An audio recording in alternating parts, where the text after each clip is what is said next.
Así comienza Peronismo sin gradualismo. Peronismo sin gradualismo. Un programa para el aporte a la reconstrucción nacional. Por la soberanía y la industria nacional, por la liberación y la justicia social, el legadero rompedor. Por otro 17 grises, queremos un peronismo sin gradualismo. Por la Argentina que soñó San Martín, construyendo un futuro sin fin, gritamos con convicción y emoción. Queremos un peronismo sin gradualismo. Esto es otra vez Peronismo sin gradualismo. Un programa, como decimos siempre, peronista, que también hace comunicación social, porque estamos en un medio de comunicación, pero nuestro objetivo es apuntalar la organización popular, comunitaria, para hacer que el país se convierta en esta desgracia de un país con hambre, con desocupación, con miseria, en un país productivo, con trabajo, con justicia social. Por eso decimos siempre, cuando arrancamos el programa, que para construir una nación hay que sostener la tercera posición. Para ser nación, tercera posición.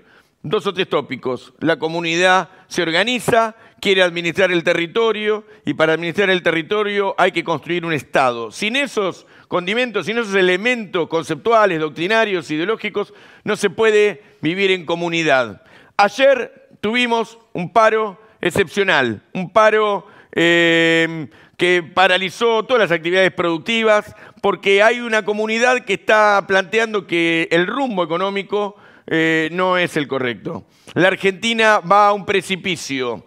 La Argentina va a una crisis enorme de dimensiones como la hiperinflación de los años 90, como el 2001, una crisis institucional. De esta manera, millones de argentinos van a pasar la desocupación, y los que hoy están con changas, con la economía informal o economía popular, van a disputar con otros que vienen cayendo del plato de la producción. Así que de esto vamos a hablar hoy con Juan Speroni, secretario general del Sindicato Argentino de Obreros Navales, un hombre de la CGT. Vamos a hacer la editorial juntos. También lo vamos a hacer con Nahuel Silva, que estaba dudando de venir porque él es de Vélez, yo soy de Estudiantes, y definimos hacer un programa juntos. Agradezco además a la producción acá que me felicita por el campeonato obtenido. Pasamos ahora sí a hacer el programa, un programón en una Argentina que está definiendo su destino. Por la soberanía y la industria nacional, por la liberación y la justicia social, el legadero rompedor. Por otro 17 grises. Y bueno, estamos acá con Juan Speroni, compañero secretario general del Sindicato Argentino de Obreros Navales, y con Nahuel Silva, recién anticipaba. Vamos a estar dentro de un rato, ahora vamos a hacer la editorial, pero vamos a estar dentro de un rato con Diego Molinas, que, bueno, ex seminarista, funcionario del Parlasur, con quien vamos a hablar de los 50 años del asesinato, del crimen que tuvo el padre Mujica como víctima de los primeros momentos de violencia que en la Argentina vinieron en los años 70. Un hombre de la Iglesia de los Pobres, un militante de la fe y como peronista, porque optaron por el peronismo, esos curas de esa generación se hicieron a la mar junto al movimiento popular. Pero bueno, vamos a hablar ahora del enorme paro que hubo ayer de la Confederación General de Trabajo, de las otras centrales sindicales, de los movimientos sociales, convocados por la conducción de la CGT y que, bueno, se vio en todo el país, ¿no, Juan? ¿Vos tenés esa percepción? ¿Fue muy fuerte el paro? Sí, efectivamente, el paro fue, sin lugar a duda, un paro con un pleno acatamiento y una plena efectividad en todos los escenarios, digamos, el de servicio, el de industria, el de transporte, el de comercio. Es decir, la inmensa mayoría de trabajadores y trabajadoras tomó este paro como un desafío, que no es otra cosa que una agenda que marcó el movimiento obrero a través de la conducción y el cuerpo colegiado, donde el primer episodio en contra del gobierno fue aquella movilización a tribunales a los efectos de pedir una cautelar con el tema de las transgresiones de la norma del capítulo del DNU. Esto efectivamente salió bien. Después hubo un paro con movilización el 24 de enero. Después la marcha en defensa de la universidad pública y gratuita. La movilización del 1 de mayo, con un colectivo también importantísimo. Y este paro que, bueno, sin lugar a duda fue un paro de lo más importante que hubo en los últimos tiempos en nuestro país. Esto habla a la clara de que hay una clara oposición, no solamente a las políticas que están afectando a nuestra comunidad y a los sectores populares, sino que además también demuestra y exhibe con claridad la voluntad y la convicción de la Confederación General del Trabajo para tumbar el DNU, para derogarlo, y fundamentalmente para que ese instrumento de la ley base que tiene media sanción de diputado se caiga definitivamente en el Senado, porque no es otra cosa que un instrumento que genera todas las condiciones para entregar los recursos y fundamentalmente los derechos de los trabajadores, la cuarta categoría, y el proyecto del artículo RISI sin lugar a duda pone en condiciones de un país extractivista, de colonia para nuestro país, sin lugar a ningún tipo de posibilidades de agregar valor agregado, agregar valor en territorio, como decimos nosotros. Y es más, estos capitales especulativos vienen, se llevan sin ningún tipo de condicionamiento, de impuestos, sin nada. Entonces, creo que incluso también ese colectivo, el colectivo importante, está viendo y analizando la posibilidad de que el día del tratamiento de la ley base en el Senado, el colectivo se pueda movilizar con todos los sectores que dieron origen a toda esta cadena de motivaciones y de movilizaciones que hubo en estos meses de gobierno del presidente Milei. Ahora vamos a ver eso, porque por eso dije, es un gobierno que está choqueado y ha sido golpeado por un paro muy fuerte, ¿no? Pero, y entonces vamos a ver después hacia dónde va el plan de lucha, un plan de lucha constante que viene sosteniendo la CGT y el movimiento popular en general. Ahora, ayer no se movió un barco, los trenes, el transporte colectivo, pero cuando se movieron los bondis se veía que había poca gente arriba de los colectivos. Hay coincidencia general, en el sector del comercio, el 50% de los comercios abiertos, o una cantidad de comercios abiertos, no sé, depende por barrio, en algunos lugares más, en otros lugares menos, pero no había gente en los comercios y no había gente arriba de los colectivos. Entonces, estamos hablando de que ante la presión de ir a abrir los lugares de trabajo, ante la presión de las patronales, la gente actuó con conciencia de clase, con conciencia política, con conciencia social de hacia dónde va la Argentina. ¿Vos sentís lo mismo? Sí, efectivamente. Y contame cómo fueron los lugares de trabajo de los astilleros, porque el Sindicato Obrero Naval tiene los astilleros. Sí, efectivamente. Yo creo que la decisión por convicción que generó esa enorme demostración ayer el paro nacional de la CGT y tiene que ver con lo que nos está pasando. Lo que le está pasando al pueblo trabajador, lo que le está pasando a los compañeros y compañeras desocupados, lo que le está pasando al monotributo, lo que le está pasando al trabajador independiente. Es decir, esta política económica afecta a todos estos sectores, indudablemente, con el tema de los ingresos, del salario, los trabajadores que pueden discutir paritaria con la no homologación de los acuerdos salariales, con los aumentos de los servicios, con los aumentos del transporte, con los aumentos de la mercadería. Es decir, están poniendo lejos de la gente todo el tema de lo que son los mecanismos de sobrevivencia mínimo para una sociedad, trabajando o no trabajando. Y creo que eso fue lo que el descontento que exhibió en el día de ayer ese enorme colectivo que paró en el país. Y déjame decirte un episodio en relación a esto que vos decís. La ministra Patricia Bullrich, haciendo un sketch ahí, para demostrar, fue al micro efectivamente para subir. No tenía crédito en la SUBE, dicen. No solamente no tenía crédito, que ese es un hecho, sino que el colectivo estaba vacío. Estaba vacío, claro. El colectivo estaba vacío y esto exhibe y demuestra con claridad que independientemente de que algunos servicios transitaron por la ciudad, la voluntad de la gente estaba en no concurrir a No se dejó apretar. No se dejó apretar. Después, con respecto a los puertos, con respecto a la marina mercante, o lo que queda de la marina mercante, o lo poco que queda, lo residual, y los astilleros y los talleres navales tuvieron una conducta ejemplar. Pararon absolutamente todo. No te olvides que nosotros veníamos de un precalentamiento en una jornada que resolvió un plenario ampliado de la CAT con la CAT, de Transporte, la Confederación Argentina de Trabajadores de Transporte, donde resolvió el 6 de mayo, que fue el día lunes, hacer asambleas en todos los lugares de trabajo, tanto en el sector aeronáutico, en el sector ferroviario, en el sector portuario, en el sector naval, en todos los ámbitos y los lugares de trabajo que tienen representación las organizaciones sindicales adheridas a la CGT. Te corto ahí, y me gustaría después también irme echando con Nahuel.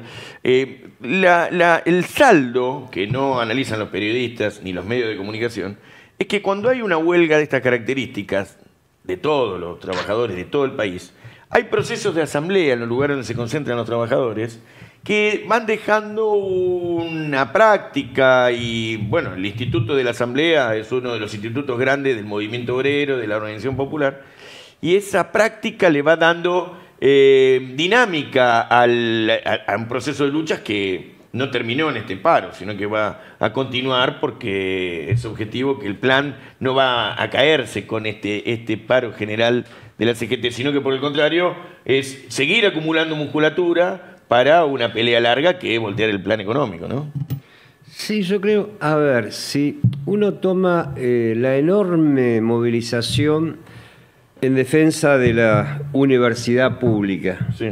de los 3 escenarios de la educación pública, digamos, en ese inmenso colectivo que generó la movilización, el gobierno tomó nota de eso y empezó a negociar, lo cual no quiere decir que dé respuesta. Empezó a negociar.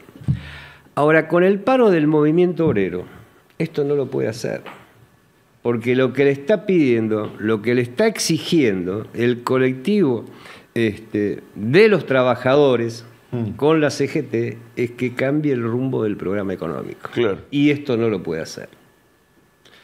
Entonces está tienen planteada la cosa enormes... entre ellos y nosotros, digamos. Yo Así creo que esto es así y forma una enorme importancia, de extremada gravitación, el tema de lo que vos señalabas, las asambleas. Claro. Porque ante un poder mediático importante de las principales cadenas de los medios que está al servicio de este modelo extractivista, nosotros tenemos que anteponerlo no solamente la fuerza organizada de los trabajadores de los sectores populares, sino que también fundamentalmente esas asambleas se deben convertir en herramienta permanente en la discusión de la sociedad, en los trabajadores, en las fábricas, en las oficinas, en los comercios, en los barrios, absolutamente en todos los lugares, porque es la forma de ir reconstruyendo también el espacio político que necesitamos en la Argentina. Es de vital importancia la resistencia, pero también es de vital importancia la capacidad de reconstruir el movimiento nacional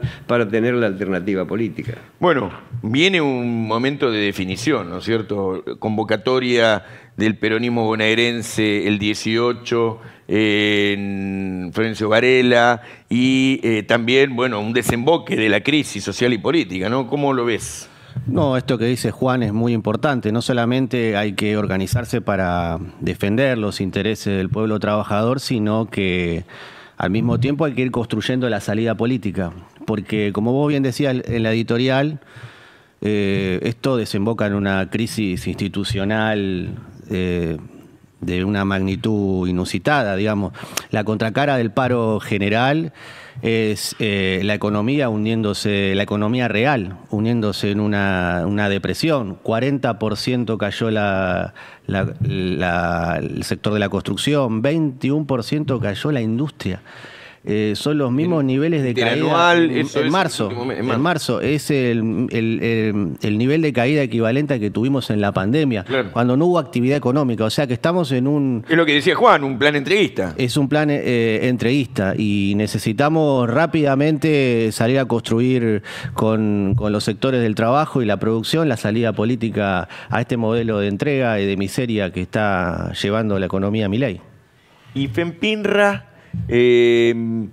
¿cómo está esa articulación? Porque es una de las importantes articulaciones que ha tenido el movimiento obrero en los últimos años y que, como vos mencionabas, puertos, personal de a bordo de la Marina Mercante, astilleros, definen de alguna manera el comercio exterior. Cuando se clava FEMPINRA, pone en discusión inclusive la cuestión de la mal llamada hidrovía, como decimos siempre, que la vía troncal de navegación, el comercio exterior.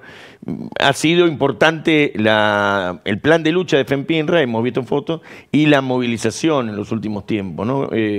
Sí, tal cual. Yo creo que el colectivo de la Federación está perfectamente organizada, estructurada, con una conducción muy clara y muy firme del compañero Juan Carlos, pero además está alineada con la Confederación General del Trabajo y también alineada con la Confederación General del Trabajo. Varios compañeros tanto de la CAT como de la FEMPINRA forman parte del Consejo Directivo de la CGT. Pero déjame decir algo a propósito de un tema trascendental que tocaste vos. El tema portuario, el tema de la Marina Mercante, el tema de la conectividad de nuestra área fluvial con el Atlántico, el tema de los recursos, el tema del offshore, el tema de los minerales, todo esto está en juego. Claro. Ahora, si nosotros repasamos, y no quiero ir muy lejos, una breve síntesis, 16 años de gobierno nuestro, ¿no? Sí. No hemos podido cambiar ninguna herramienta estructural impuesta desde el 24 de marzo del 76 en nuestro país. Mírese la ley de entidades financieras, mírese el statu quo de las importaciones, mírese el statu quo de las exportaciones, mírense los canales que generan los corredores y los senderos de captación de los recursos en desmedro de la economía nacional y de los procesos de industrialización en nuestro país. Ganar la elección significa, lógicamente, poner un límite a estos modelos, digamos, que ya lo vivimos, por otro lado, en el país, sabemos cómo va a terminar, el problema es el tiempo nada más, claro, pero sabemos esto indefectiblemente cómo termina, con una crisis que va a golpear absolutamente a todos los sectores comprometidos con el interés nacional. Entonces, significa organizarnos, ganar las elecciones en términos democráticos, pero fundamentalmente tener un programa de gobierno que nos permita poder captar desde una visión estratégica los intereses nacionales para ponerlo al servicio de la justicia social. Esto que vos decías al comienzo del programa, en la editorial, si tenemos que hablar de soberanía, de justicia social, de independencia económica, de todo esto, necesitamos tener la decisión política para construir ese sendero y para construir ese proyecto. No puede ser, y vos fijate lo que nos pasó con Randazzo, con Pichetto, con todo este tipo de actores políticos que se sumaron y fueron parte del proceso político de reconstrucción de la Argentina con gobierno peronista y hoy están jugando proyectos liberales o están jugando proyectos de entrega de los intereses de los trabajadores, de los recursos naturales, de la industria nacional, del mercado interno. Entonces necesitamos indefectiblemente una enorme discusión en el colectivo del campo nacional y popular para que estas cosas no se repitan, porque la gente está simplemente un poco mejor cuando vienen los gobiernos nuestros, pero no se cambia absolutamente nada. Se cambian los gobiernos y después viene lo peor para el pueblo argentino y para los trabajadores. Lo que decís me ayuda para refrescar que hay que revisar los programas anteriores y ir a, por ejemplo, la entrevista que tuvimos con el ingeniero Horacio Tetamanti cuando hablamos del canal Magdalena y la soberanía fluvial y marítima, que además, bueno, el gobernador hoy está proponiendo, mientras que el gobierno trae las barcazas norteamericanas para patrullar el mar Atlántico y para pararse en el Río de la Plata y Río Paraná, mientras que el gobierno argentino hoy quiere dragar el río Paraná o la cuenca con ingenieros norteamericanos. El gobernador habla de hacer el canal Magdalena. Mientras tanto, el movimiento popular tiene que discutir el programa estratégico como vos planteás. Y entonces aquí hemos hablado de soberanía financiera, de soberanía fluvio-marítima, el desarrollo industrial. Bueno, hemos traído los 12 puntos del peronismo de la soberanía, que han sido un pilar de unidad de distintos sectores que hoy inclusive toman otras agrupaciones y sectores sindicales, políticos, para tener un parámetro de qué es lo que hay que hacer en el futuro. Nosotros hemos hablado acá de la revolución justicialista que hay que poner en marcha.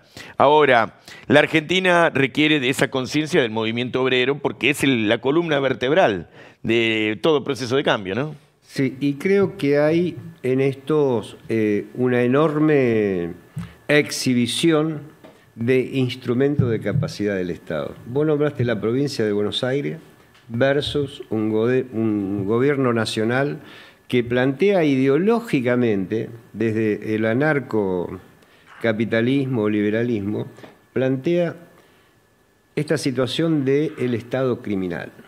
Sí, claro. O que el Estado no una asociación hecha para nada, y que además planteó en el Yao Yao, en Bariloche, sí, caratulándolo de héroes a los que fugaban, personaje nefasto de la Argentina, que fugaban dólares y eran generadores de políticas perversas, de especulación, de maniobra financiera, de endeudamiento del país, de anexar esos criterios con los fondos buitre y el sometimiento de nuestra patria. Y de los que fugan son héroes, dijo.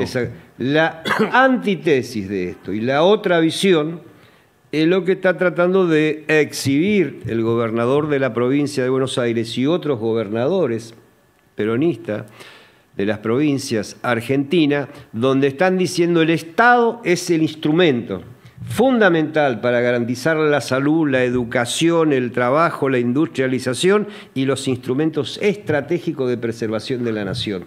Esto es lo que está en discusión en definitiva. Sobre esta visión de la provincia de Buenos Aires y de las otras provincias, nosotros debemos agregarle la visión política, los instrumentos fundamentales del movimiento nacional que dieron origen a lo que fue el más enorme proceso de transformación en la Argentina, que fue el peronismo del 45 al 49. Entonces, tenemos que volver a eso. Además, hay, 2 minutos más, hay un mundo que hoy está discutiendo la agenda de los próximos 30 años, claro, con recursos que tienen que ver con nuestro país y con Brasil y todo lo demás.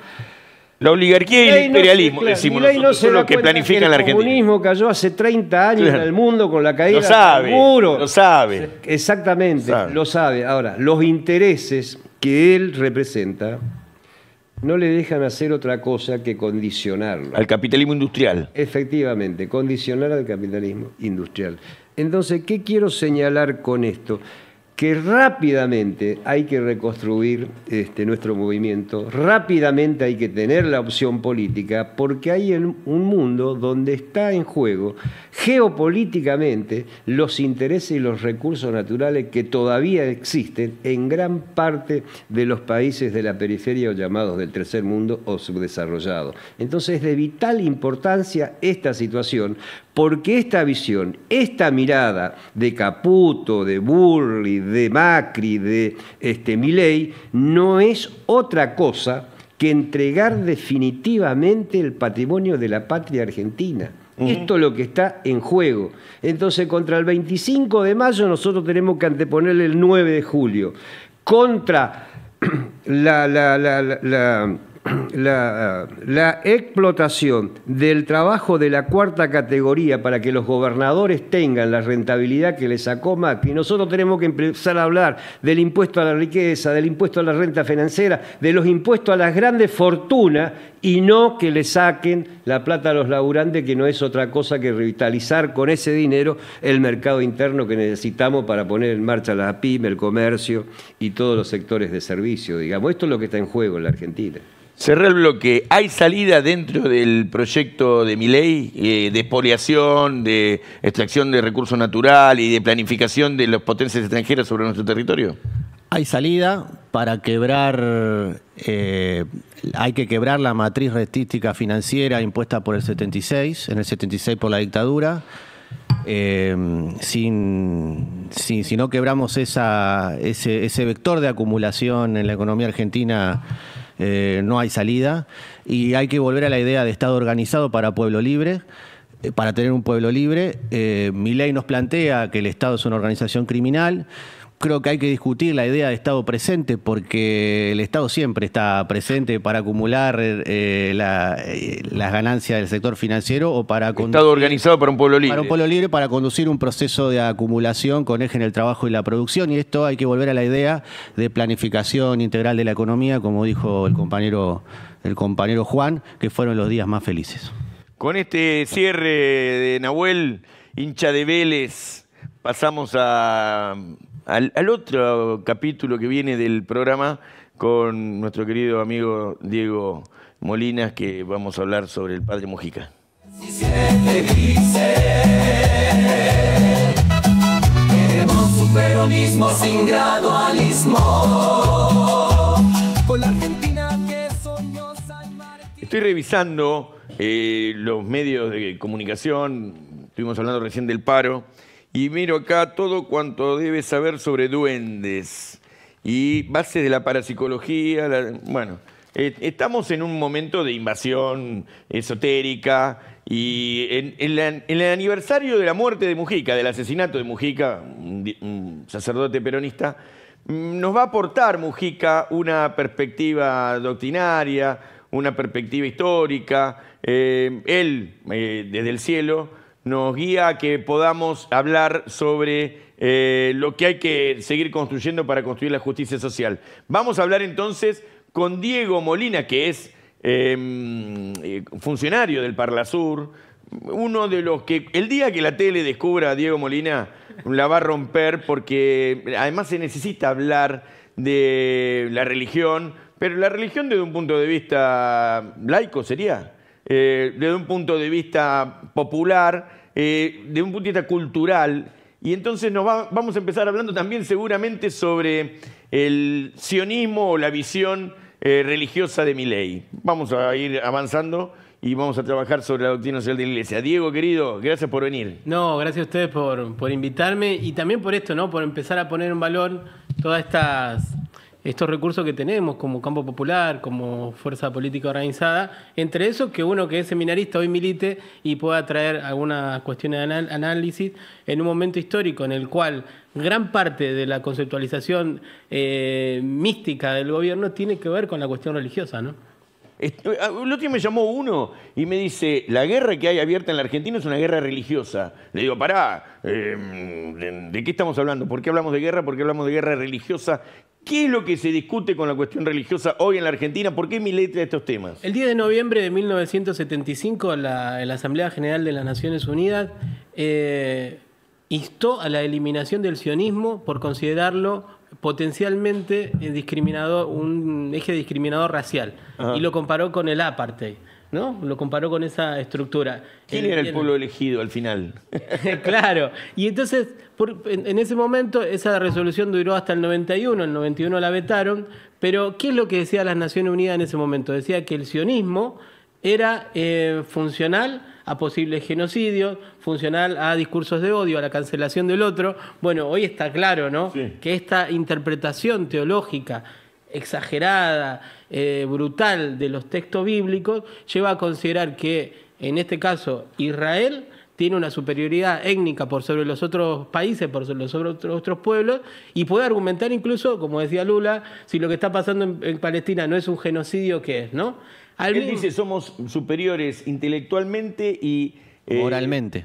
Y físicamente. Estéticamente. En esta idea, eso es algo del Talmud, ¿verdad? Y también de la Biblia, ¿no? Del Antiguo Testamento, en donde aparece esta idea del pueblo elegido, este pueblo que Dios, un Dios de arriba hacia abajo, que solamente se le veían los pies en una carpa, decía, bueno, tienen que liberarse. La nueva comprensión de esa perspectiva teológica dice que el pueblo elegido es aquel que está oprimido, claro, aquel que sufre, ¿no? No es un espacio no es que porque sos lindo étnico, e inteligente, sino porque estás sufriendo. Ahora, ¿por qué grupos o sectores de extrema derecha como Meloni, Abascal o Milei en Argentina, que siempre estuvieron más vinculados al fascismo, al nazismo, hoy se toman de eso? Bueno, porque es funcional a la idea de cancelación del otro, porque es funcional a un discurso religioso que establece lo bueno, lo malo, quién es bueno, quién es malo, y porque además hay un portaaviones ahí anglosajón, sionista, colonialista, porque si hay algo que tiene el sionismo es que es un colonialismo tutelado por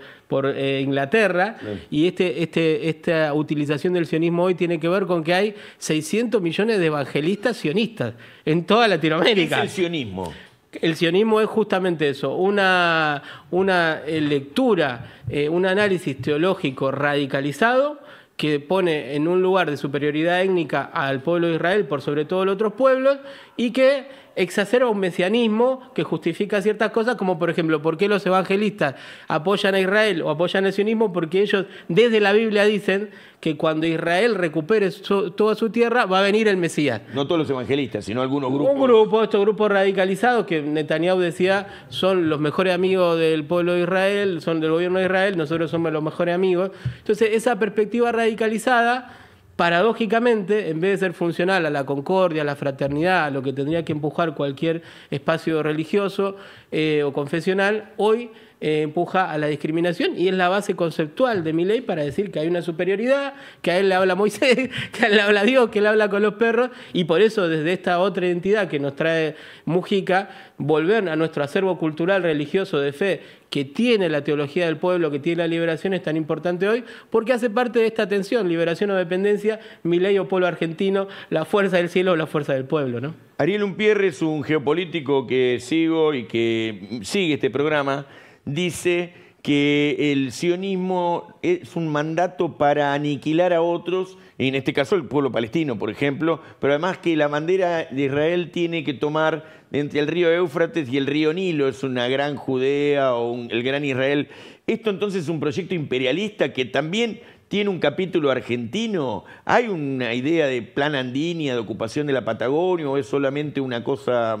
Bueno, una mutación rara de esta perspectiva es que, de vuelta digo, es neocolonialista y ahora se agarra de lleno con la idea de la libertad de mercado, ¿no? Claro. Entonces esa idea de libertad de mercado choca de lleno, y ahí ya nos metemos en el segundo eje de lo que venimos charlando, que es con la doctrina social de la Iglesia. Uh-huh. Una doctrina social de la Iglesia que nace desde hace mucho tiempo atrás, ya en el año 300, San Juan Crisóstomo, uno de los viejos padres griegos de la Iglesia, decía: aquella cosa que te sobra en tu ropero se la estás robando al pobre, ¿no? O sea, la condena a la riqueza es algo que la Iglesia viene trayendo hace mucho.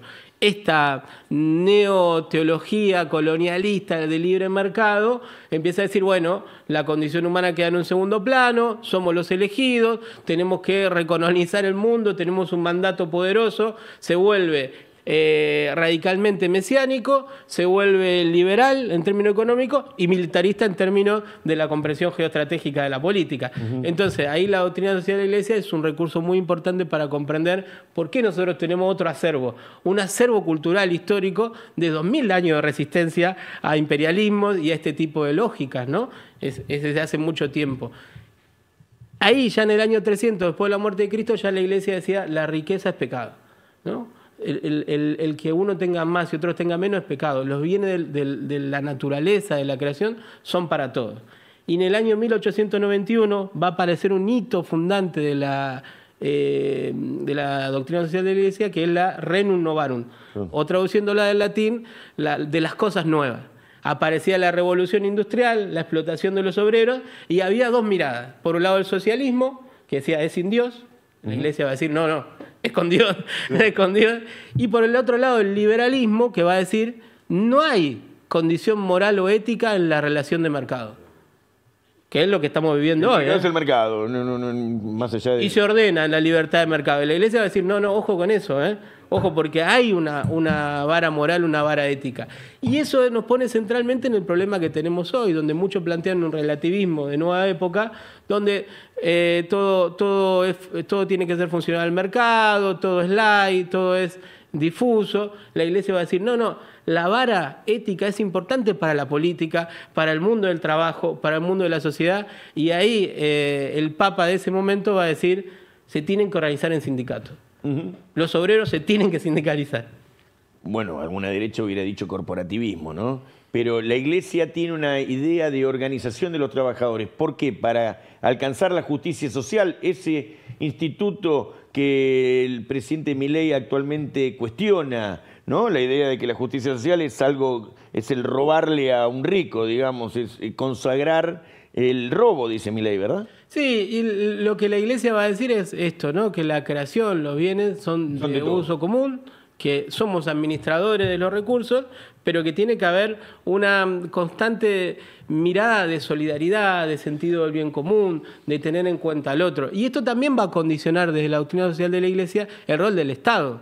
La doctrina social de la iglesia va a decir que el rol del Estado es clave en la promoción de las organizaciones sociales, de los movimientos cooperativistas. Va a decir que tiene una responsabilidad.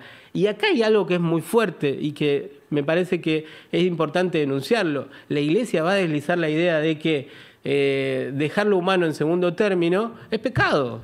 O sea que no pueden coexistir una religión donde yo soy muy santo, muy pulcro, muy bueno y me desintereso de la suerte del otro, me desintereso de lo social. Eso es fuerte tenerlo en cuenta y ponerlo acá, porque muchos que hoy reivindicamos ser parte de la iglesia, muchos empresarios y muchos de esos tipos son funcionales a estos sistemas de explotación. No lo dice Diego, lo dice la doctrina social de la iglesia, que ser funcional a este tipo de gobiernos y de proyectos que deshumanizan es un pecado grave. ¿Por qué Mujica cuestionaba la explotación? Siendo un cura y además asumió el peronismo, siendo argentino, seguramente si hubiera estado en otro país hubiera asumido otra identidad política, pero aquí su generación de curas, de gente de la iglesia, asumió el peronismo, aquel movimiento de sacerdotes del tercer mundo que después se convirtieron en peronistas y adoptaron la identidad política. ¿Por qué sucedió eso? Bueno, lo de Mujica es una muestra de un enamoramiento apasionado de este pueblo.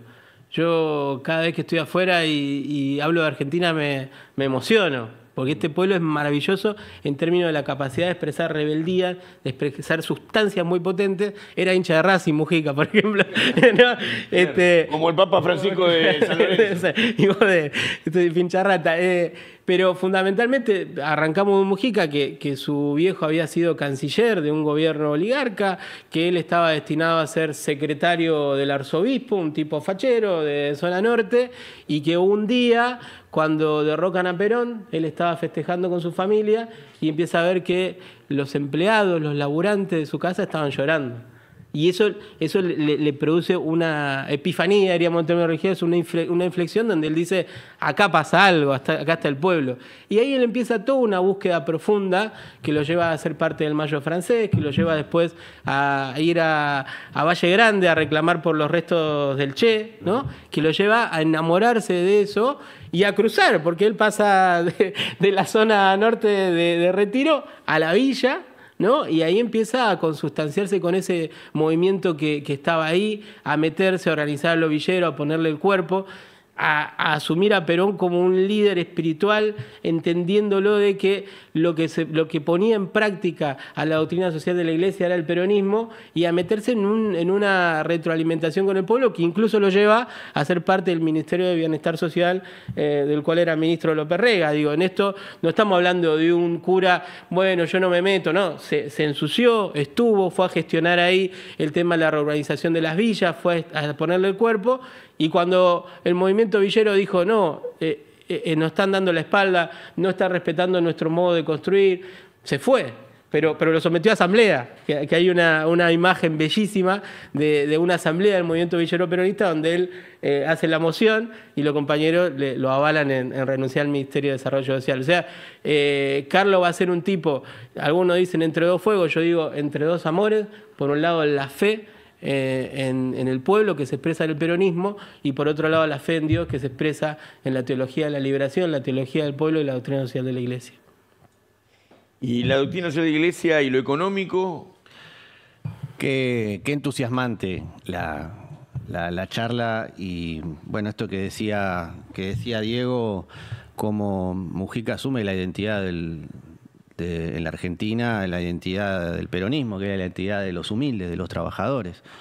Y está profundamente relacionada. Nuestro Papa Francisco hoy habla de una economía con rostro humano, ¿no? Volver a una economía con rostro humano y la antítesis de esto es lo que expresa Milei. Por lo tanto, es muy importante resignificarlo. Ahí está el Papa y volver resignificar la idea de tierra, techo y trabajo. Mujica fue un impulsor no de la erradicación de las villas, sino de la integración de los barrios populares.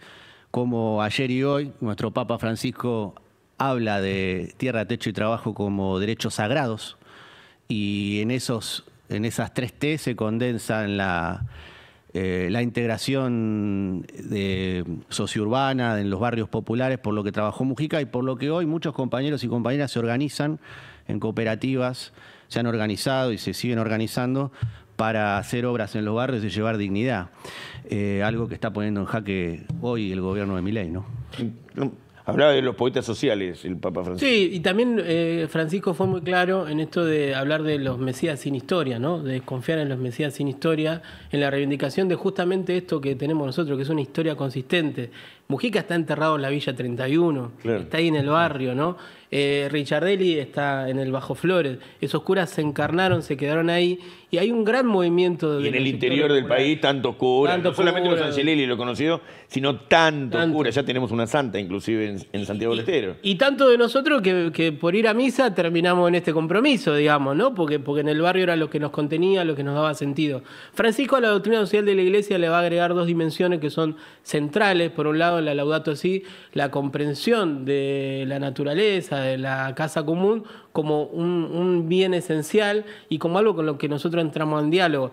Esa mirada la tenían nuestros originarios, ¿no? De ver a la tierra como un ser viviente, claro, y Francisco desde Roma lo va a construir. Y después esto de Francisco decir, si quieren mirar un ensayo de mejor sociedad, si quieren mirar un ensayo de mejor política, miren a los movimientos sociales, ¿no? Estos que hoy son perseguidos por el protocolo antipiquete. Y qué coincidencia que Carlos Mujica, cuando hablaba de Dios, cuando hablaba de la ternura, hablaba de ese Dios que estaba metido ahí, en los pobres, en el movimiento villero peronista, en los barrios, y desde ese lugar nosotros también reivindicamos la memoria de Carlos, militando cotidianamente por continuar, no solamente desde lo que sentimos, sino desde una aplicación doctrinaria de lo que creemos y de la continuidad histórica de que la memoria de Carlos se sostiene, se reivindica y crece en cada comedor, en cada actividad que hacemos cotidianamente en nuestro barrio. Los dirigentes, pero también cada compañero y compañera de nuestros territorios. El Gringo Castro, compañero de la UTEP, cuenta siempre, como está con los misioneros de Francisco, cuenta siempre que él sale a caminar por los barrios con la Virgen y que dice, no hay barrio en lo que no salga la gente a marchar con nosotros, a saludarnos, y la Virgen unifica, dice. Inclusive unifica no solamente a los católicos, sino que unifica también a los evangélicos, y en este momento de crisis de fe, de identidad, de propuesta estratégica de la nación y demás, la Virgen, que es portadora de la justicia social, también unifica a vastos sectores no creyentes. Entonces, es probable que Mujica hubiera tenido, es por lo menos seguro, que hubiera tenido eso, de haber podido organizar, como fue el movimiento de sacerdotes del Tercer Mundo, como son actualmente los curas villeros, a la comunidad, porque son portadores de la cosa comunitaria, justamente, de esa fe, de la propuesta económica, de la propuesta política, porque no puede haber propuesta económica si no hay distribución, si no hay justicia social, si no se palia el hambre no se palia en comedores, los comedores son instrumentos para la organización comunitaria, pero el hambre se palia con trabajo, ¿no es cierto? Y entonces, doctrina social de la Iglesia y trabajo van de la mano, ¿verdad? Es un programa económico, no solamente un programa de fe. Sí, el mundo del trabajo para la Iglesia va a ser el lugar donde el hombre pone toda su capacidad creativa de dialogar con la naturaleza y producir colectivamente con otros, ¿no? La riqueza, esa riqueza cuando es choreada por otro, la Iglesia va a decir eso es un pecado, ¿no? Y Mujica, esto que vos decías, Gastón, en esta tensión que estamos hoy entre una perspectiva colonialista que nos viene a robar, a saquear, todas nuestras identidades, nuestro club de fútbol, la Virgen de Luján, nuestros barrios, pero también Mujica vienen como un refuerzo muy potente en este debate. Por eso que este fin de semana, cuando se llene el Luna Park de gente de las villas, en un festival y una misa por Mujica, yo creo que eso va a ser un golpe de vuelta duro a esta idea del relativismo que es funcional a un nuevo colonialismo, desde una identidad barrial, pobre de los orcos de abajo, que reivindica que nosotros también tenemos una historia hacia atrás, pero también hacia adelante de lucha, de resistencia, de reivindicaciones también. Increíble que Mujica, a 50 años de su fallecimiento, nos traiga tormentas ideológicas para un mundo en paz, en la paz de los cementerios que nos ha traído el neoliberalismo de este último tiempo, donde el pobre considera que está bien despedir a otro, o no, cuando hay pobres, no todos los pobres, por supuesto, pero donde hay hombres y mujeres que han sido calados por el individualismo, por la idea de que el otro come en un comedor, tiene un plan, es estatal o es obrero y no se calificó. Entonces esa idea de sociedad desorganizada, de comunidad que no se hizo, de individualismo, de masa que no es pueblo, es muy cuestionada por la figura de Mujica. Todo lo que trajiste, muy bien además ordenado, nos trae una Argentina que fue y que puede volver a ser, en la medida que recuperemos la fe, ¿no? Carlos es el ejemplo del tipo que se la juega, ¿no? Que va a buscar a Perón en el charter, que está ahí el día de lo de Seiza, que está en el barrio, que va a buscar al pibe que está preso. Y hoy los curas villeros han elegido como lema, y quizás este pueda hacer un cierre, para recordar a Carlos, este lema: la comunidad organizada recuerda a Carlos Mujica. Desde este lema se van a estar convocando toda la actividad de este fin de semana. Que Carlos nos mueva, nos ilumine, nos interpele y nos ayude a hacer como él y a jugar el todo, por la patria, por el pueblo, por el peronismo y también por la fe de nuestra gente. Gracias, Diego. Hablando de fe de nuestra gente, el otro día, vos lo vas a poder contar bien, se generaron muchas acciones de movilización de sectores humildes que, movidos porque le voltearon los planes, porque se están cagando de hambre, porque no hay comida, fueron parte de un plan de lucha de los movimientos sociales que además salieron a quemar gomas y a cortar rutas en distintos lugares del país. Una jornada nacional de lucha a lo largo y ancho del país. Me tocó estar en Vergara y Acceso Este, la Virgen de Luján presente, el legado de Mujica presente en la lucha del pueblo humilde que trabaja y que pelea por un pedazo de dignidad, que lucha por justicia social. Como bien decías, hay un ajuste brutal que está haciendo Milei, sobre todo sobre los trabajadores más humildes, los de la economía popular. 260.000 compañeros y compañeras sin cobrar su salario social complementario, más de 200.000 sin cobrar su salario mínimo vital y móvil. Los comedores desabastecidos, no porque los comedores sean la salida política al problema del hambre, sino porque hoy evitan... Porque todos los días hay que comer. Porque todos los días hay que comer para vivir, y hay un pueblo humilde que se organiza para garantizar eso. Una gran jornada de lucha que nos da esperanza. Hay futuro porque, como decía, hay muchos luchadores que se van forjando la lucha. Lo decía Diego en otra jornada de lucha que había sucedido unos días antes, así que hay futuro. Con estas imágenes de provincias y de lugares del Gran Buenos Aires que tenemos solamente en este programa, porque este es un programa militante donde nuestros compañeros nos mandan los videos.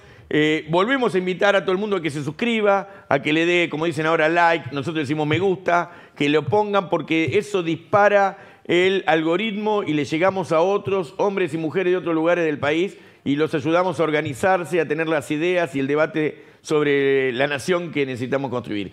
Nos vamos a ir entonces con el bloque de comunidad organizada que hace la cooperativa Buen Vivir, el compañero Ocampo, que estaba contento también con hablar del fin del campeonato que pasó, porque como había sido eliminado por Vélez, él quería que hablemos del campeonato que ganó Estudiantes. Pero bueno, nos vamos a ir con el bloque que arma Ocampo sobre comunidad organizada y otras apostillitas muy lindas que siempre tiene este final del programa.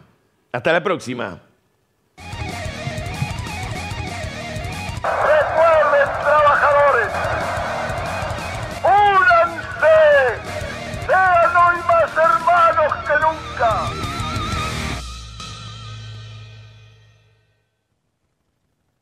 La Unión de Trabajadores de la Economía Popular realizó una jornada nacional de protesta con 500 cortes en todo el territorio argentino. Rutas nacionales y entradas a ciudades fueron los puntos elegidos para visibilizar la falta de alimentos en los merenderos, el recorte del 50% a las trabajadoras esenciales, la continuación de obras en los barrios populares son algunos de los problemas y desde hace 5 meses que la ministra Petrovelo hace oídos sordos cerrando todo canal de diálogo. Estas son las imágenes que la comunidad organizada nos enviaron a nuestro mail. peronismosingradualismo@gmail.com. La masiva convocatoria que realizó la UTEP con los movimientos sociales tiene en la rotonda de la masiva representación. Tenemos los compañeros de Argentina Rebelde, tenemos una cantidad de compañeros de distintas organizaciones, el Frente Nacional Rojo, compañeros que vienen de todas las localidades para participar de este encuentro, principalmente de reclamo. Marco, Obrero, son grandes compañeros libres del sur, que también representan un escenario de lucha y trabajo. Tenemos compañeros de la localidad de Ezeiza con el polo obrero de Esteban Echeverría. Todos estos compañeros llevan adelante una jornada de lucha en la rotonda de Lavallol.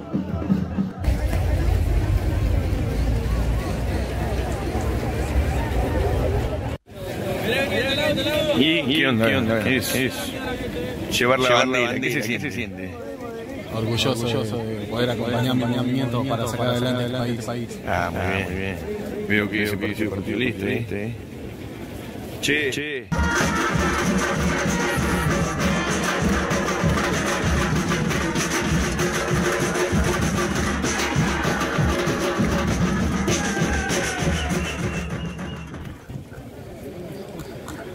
Baco, mucha gente.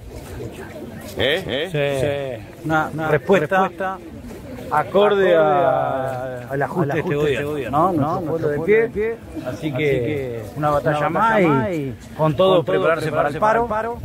Me parece que tiene que ser un paro masivo de abajo y con todo dando respuesta cuando se trata en el Senado, porque está claro que la única respuesta que conocen estos tipos es la calle y la unidad del movimiento obrero y del resto de los sectores. Así que bueno, estamos en una jornada muy de abajo en todo el país, más de 500 cortes de ruta, en todos lados. La cabecera va a estar en la Quinta de Olivo, esperando que se dignen a dar respuesta a un drama que genera la política de ajuste, de entrega a los naturales. Así que bueno, la respuesta es esta. Buenísimo, Baco. Los compañeros que necesiten enciendo con el Consejo Emblemático están laburando. Los camioneros y las ciudadanas son trabajadores. Si no son trabajadores, vamos a permitir que nos arrebaten los derechos. Y de todos los sectores. Y también llamando a todas las demás organizaciones, políticas, gremiales, de cualquier estilo, a que esté hoy en día en las calles y que tengamos que poner lo que haya que poner en cualquier lado. No hay que tener miedo, hoy demostramos que entre muchos y entre ser organizados vamos a pasar por encima cualquier protocolo de lo que sea. Ya muchas cooperativas no tienen trabajo, han caído los convenios. ¿Por qué? Por falta de dinero. Con el gringo Castro, en Vergara y Acceso Oeste, lo que fue una jornada de lucha de los trabajadores más humildes que luchan por un pedazo de dignidad. En el natalicio de Eva. Gringo, una pequeña reflexión. Bueno, hay programados 500 cortes. Hay programados 500 cortes. Este es el corte, digamos, Plaza Oeste, digamos, del Jumbo. No hubo conflicto, digamos. Se hizo el corte, las horas que se habían programado. Entiendo que en otros lugares tampoco hubo conflicto. Es una señal de que el gobierno se le acabó esa idea de reprimir, porque está reprimiendo gente con serios problemas de la alimentación. Solicito pedir una moción del artículo 127, inciso 8, para que el asunto vuelva a comisión. Creyeron que había muerto en un accidente y que nunca volvería a molestarnos. Pero en el interior de un oscuro palacio, una hechicera, un monje dolape y un can del inframundo la resucitaron. El mal se irá propagando en grandes y chicos. Acabo de votar a favor de la ley básica. Ya si protestás, pagás. Si ganás mucho, pagás. A menos que ganes mucho, ahí ya no pagás tanto. Y cuando todo lo público sea privado, no te quedará más remedio que pedalear hasta la muerte. Black Rock, en coproducción con Techin, presentan Ley Bases 2, la venganza de Conan, y dile adiós a tus recursos naturales.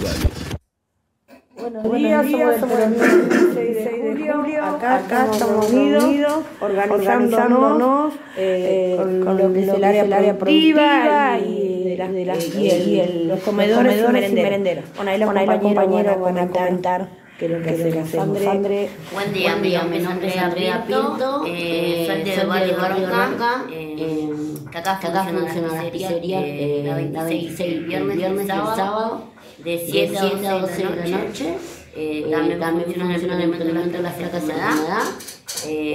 Funciona el merendero de 4 a 6 de la tarde los martes, y también se entrega la semilla de 2 a 4 de la tarde. Hola, ¿qué tal? Mi nombre es Gastón Rodríguez, soy de Pilar. Nunca milité en ningún lado, pero me siento peronista. Me encuentro sin trabajo y nada, me puse un puestito acá en Pilar, en la estación de Derqui, un puestito de tortillas.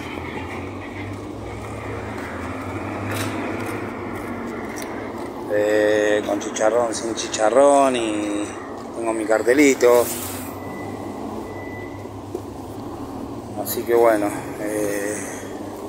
a pesar de la situación que está complicada y todo, estamos acá dándole para adelante y siempre alentando al peronismo sin gradualismo. Hasta luego. Viva Perón,